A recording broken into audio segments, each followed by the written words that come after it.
పద్మావతి గారి ఆశీస్సులతో పోటీ చేయడం జరిగింది.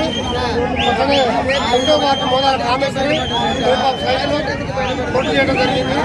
మరి ఉత్తమ్ కుమార్ ఆశీస్సులతో మా కష్టం 30 సంవత్సరాల చరిత్ర ఈరోజు తిరగరావడం జరిగింది.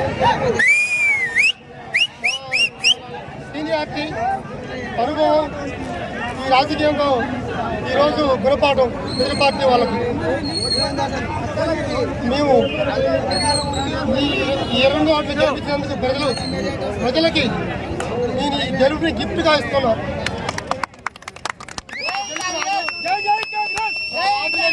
వాళ్ళకే గెలుపు. ఇప్పటి నుంచి మా కార్యకర్తకి ఏ కార్యకర్త కట్ట వచ్చినా కష్టం వచ్చినా ఆ కార్యకర్తకి ఎన్ని విధాలా ఉంటానని మనం చేస్తున్నాం. సమస్య వచ్చినా కానీ నేను అక్కడ తలుపుతట్టు ఉంటానని మనం చేస్తున్నాం. ఈ గెలుపు ఉత్తమ్ కుమార్ రెడ్డి గారిని నేను భావిస్తున్నాను. అట్లనే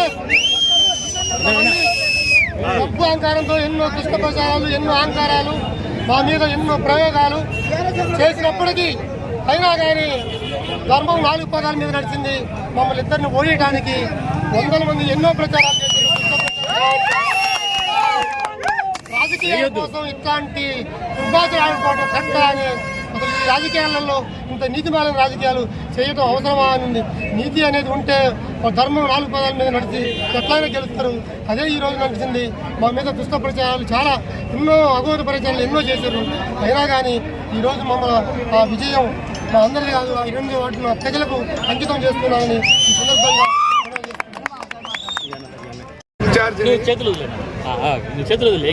ఉత్తమ్ కుమార్ గారి ఆశీస్సుతోటి కాంగ్రెస్ పార్టీకి అక్కడ ఏ విధంగా అభివృద్ధి చేయాలనో ఇవన్నీ ఇప్పుడు మాట్లాడే కావు.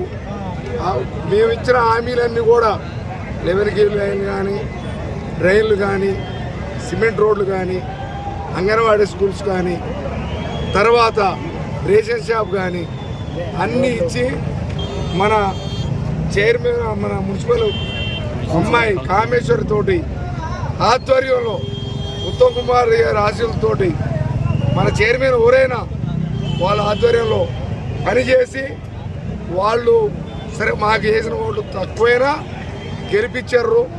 ఆ వార్డు ప్రజలందరికీ నమస్కారాలు మనస్ఫూర్తిగా తెలియజేస్తున్నాం.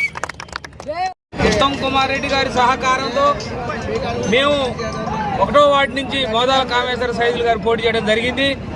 కాంగ్రెస్ పార్టీ వీర విధేయులుగా ఉత్తమ్ కుమార్ రెడ్డి గారికి నమ్మిన బంటుగా మేము పనిచేసినాం. ఎన్ని కష్టాలు వచ్చినా, ఎన్ని నష్టాలు వచ్చినా కాంగ్రెస్ పార్టీ కార్యకర్తలను కంటికి రేఖలా కాపాడుకున్నందుకు, ఈరోజు కార్యకర్తలందరూ మమ్మల్ని గెలిపించినందుకు ఈ విజయం కాంగ్రెస్ పార్టీ కార్యకర్తలు ఉత్తమ్ కుమార్ రెడ్డి గారికి వర్ణించాలని మీ అందరికీ తెలియజేస్తాం.